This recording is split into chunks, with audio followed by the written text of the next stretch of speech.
So ayan mga kababoy, kumusta? So ngayon ipapapalit-palit ng panahon.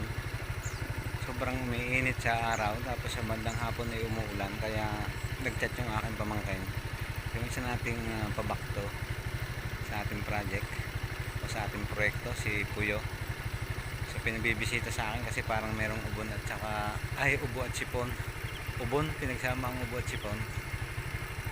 Kita nyo naman, ayan, kasama ko si Battle Ogre. Putik na putik ang aming dinadaanan. At medyo hapon na, lulubog na yung araw. So doon pa sila sa kabundukan na yun. Ayun pala, ayun bundok na yan. So pupuntahan ko pa ngayon at aking binilihan ng gamot. So siya ay dati nung una kong binisita noon na mayroon ding ubo at sipon. Tinurukan ko siya noon, yung mga 40 kilos pa lang, pero ngayon ay dublado na. So parang nasa lakad na sa 80 kilos, kaya nidagdagan yung kanyang antibiotic na tuturok natin. So pupuntahan ko muna, kailangan natin agapan kagad yung ating mga baboy, lalo ngayong kapalit-palit ng panahon, yung iinit po ulan. So nandiyan talaga yung tendency na sipunin at ubuhin, tapos tatamlayin din silang kumain. Kaya bibigyan agad natin sila ng proteksyon nang sila ay hindi na lumala. So ayan, lalakarin ko muna. Kita nyo naman yung mga tubig ang tubog. At doon nga po sa kabundukan ngayon, doon ako pupunta. So malayo-layo pa, malamang gagabihin ako pag-uwi. So tara, puntahan natin ang turukan. Kasi wag po, at sayang naman, naku, malaki na siya. Malapit natin magbigay ng biyaya ayon sa kanila.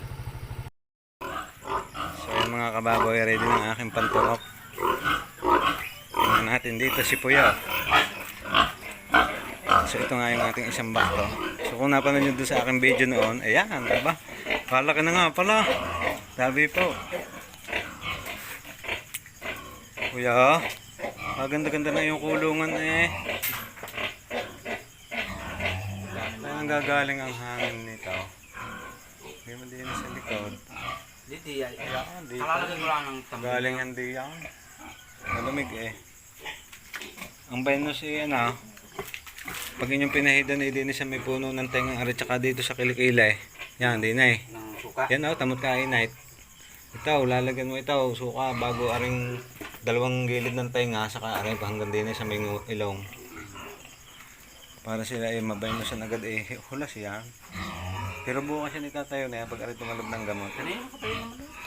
Oo, pero ang pakain mo, amoy-amoyin laang. Tsaka siya tamlay nga, nakatingin laang. Konti lang. So tuturukan na namin siya ngayon. Ready ka na po yun, huwag kang malikot ha. Baka mabali pa ating karayaw. Palaki mo na yung mga ngandi na eh. So sana'y mabait pa rin siya at hindi tumalag.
Sige ba kami sa'yo?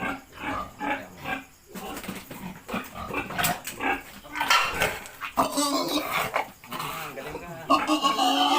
Tapos kaya? Magkakaroon ito. Ganun na yan.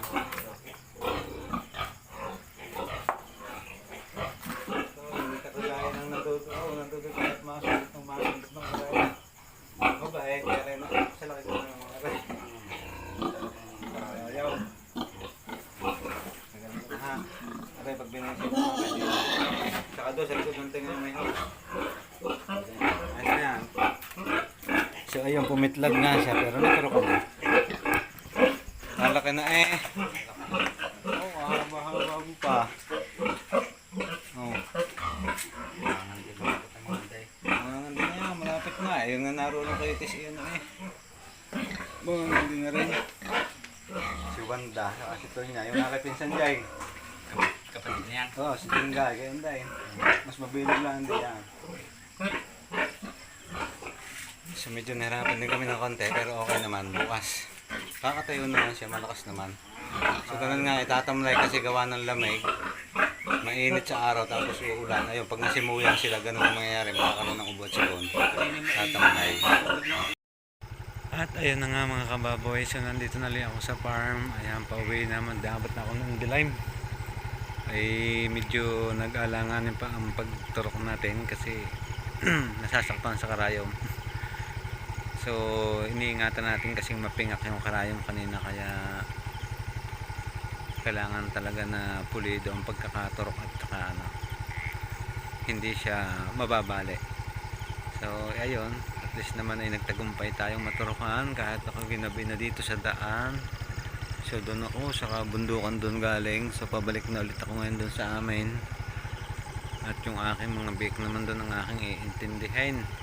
Ay talaga namang okay lang basta ang malagay yung ating baboy na pinalagaan na back to sa ating proyekto ay safe at sa halip na magka-problema ay kailangan makatulong tayo, makatulong sa kanila at matulungan nila tayo. So sana ay bukas umayos na at tumayot kumain ulit ng madami.